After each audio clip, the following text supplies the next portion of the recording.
and I wrote a special article on this later on. I am very skeptic about the concept people. Our textbooks, especially of ancient history, is full of peoples marching across the pages from the end to the beginning, from the beginning to the end. And we always talk about peoples. Arabs were a people, Phoenicians were a people, Israelites were a people, Babylonians were a people. No way, I say. Because people, the way we use it, is a very vague concept. And it has its origin in the way we use it today. It has its origin in German Romanticism from the end of the 18th century on onwards. We should keep that in mind. It's very important.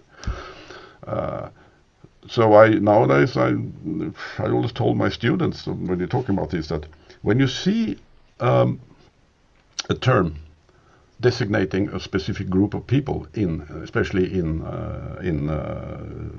pre-modern sources, don't think you know what it is,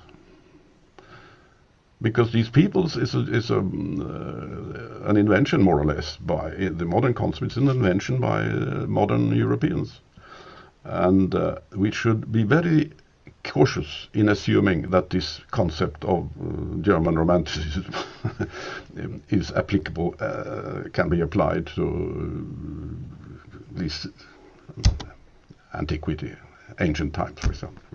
We should be very skeptical as soon as we see these terms. So, and I found out that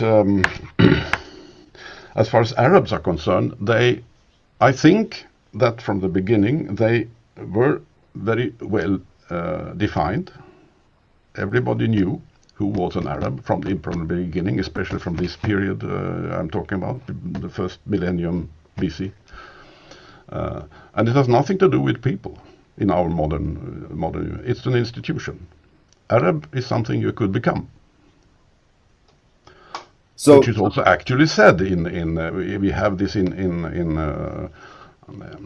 early Islamic sources. They also say that there are documentation about that. For example, you can just look at the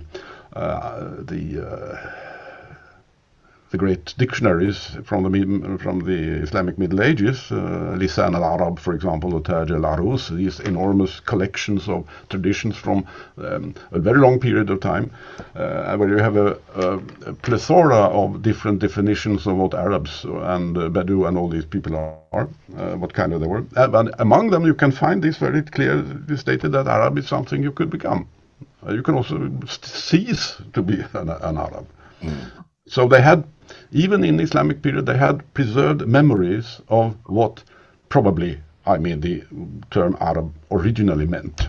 And as you know, I assume that they were a kind of institution, kind of half religious institution from the beginning, with standing in a specific relationship to a deity or to a hero, or also having some very standing under specific taboos, and constituting a very distinguished group of people in pre-Islamic Arabia. And this means that there is no evidence that Arab was a designation for everyone living on the peninsula. Far from it. Far from it. That was one of my early discoveries when I looked through these lists of names of different so-called peoples in Assyrian and other inscriptions. You found out that never were this term Arab was never used as a cover term for all of them. Arabs were a group of people among many others in Arabia.